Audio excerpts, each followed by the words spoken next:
ഇന്നത്തെ എപ്പിസോഡിലെ പ്രധാന വിഷയം എന്താണെന്ന് വെച്ചാൽ അലീന പോകുന്നതറിഞ്ഞ് വൈജയന്തി തിരികെ വീട്ടിലേക്ക് പോകാൻ തീരുമാനിക്കുന്നതാണ്.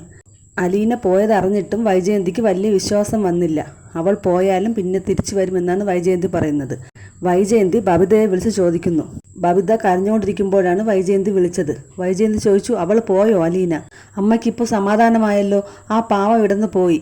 ഇനി അമ്മയ്ക്ക് എന്താണ് വേണ്ടത്? അവൾ പോയാലും ഇനി തിരിച്ചിങ്ങോട്ട് വരുമോ? അവൾ കുറേ തവണ പോയിട്ടും തിരിച്ചു വന്നതല്ലേ? ഇതൊക്കെയാണ് വൈജയന്തി പറയുന്നത്.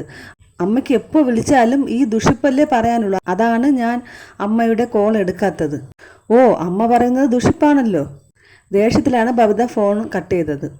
കമല വൈജയുടെ അടുത്ത് വന്നിട്ട് വൈജയെ നന്നായിട്ട് എരികേറ്റുന്നുണ്ട്. അലീന പോയാലും തിരിച്ചു വരും. നിന്റെ ഭർത്താവും മക്കളും വളരെ സങ്കടത്തിലാണ് അവളെ യാത്രയാക്കിയത്. നാളെ അവൾ ചിരിച്ചുകൊണ്ട് കയറി വന്നാൽ അവർ ഇരു കൈയും നീട്ടി സ്വീകരിക്കും.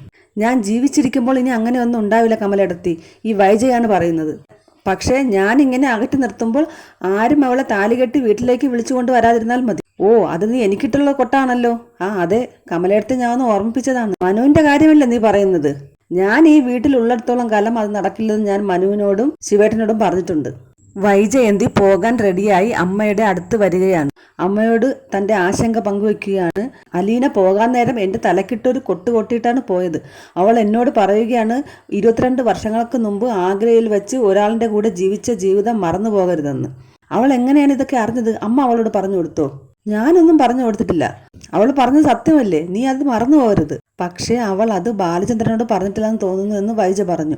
അപ്പോൾ അമ്മ പറഞ്ഞു, നിനക്ക് എപ്പോഴും ഒരു ശ്രദ്ധ വേണം. അവൾ എപ്പോൾ വേണമെങ്കിലും ബാലചന്ദ്രനോട് പറഞ്ഞു കൊടുത്താലോ? നീ ഇനി ഒന്ന് അടങ്ങി ജീവിക്കണം. നിന്റെ അഹങ്കാരമൊക്കെ ഒന്ന് കുറയ്ക്കണം. അവൾ ഫോൺ വിളിക്കുമ്പോഴൊക്കെ ബാലചന്ദ്രനോട് പറഞ്ഞാലോ? ആ പേടി നിനക്ക് എപ്പോഴും വേണമെന്ന് അമ്മ മകളെ ഉപദേശിച്ചു. നമ്മളൊക്കെ കരുതിയിരുന്നത് പോലെ വൈജയുടെ അഹങ്കാരം ഒട്ടും കുറഞ്ഞിട്ടില്ല, കൂടിയിട്ടേ ഉള്ളൂ. ഇനി വീട്ടിൽ തിരിച്ചെത്തിയിട്ട് എന്തൊക്കെ സംഭവിക്കുമെന്ന് കണ്ടറിയണം.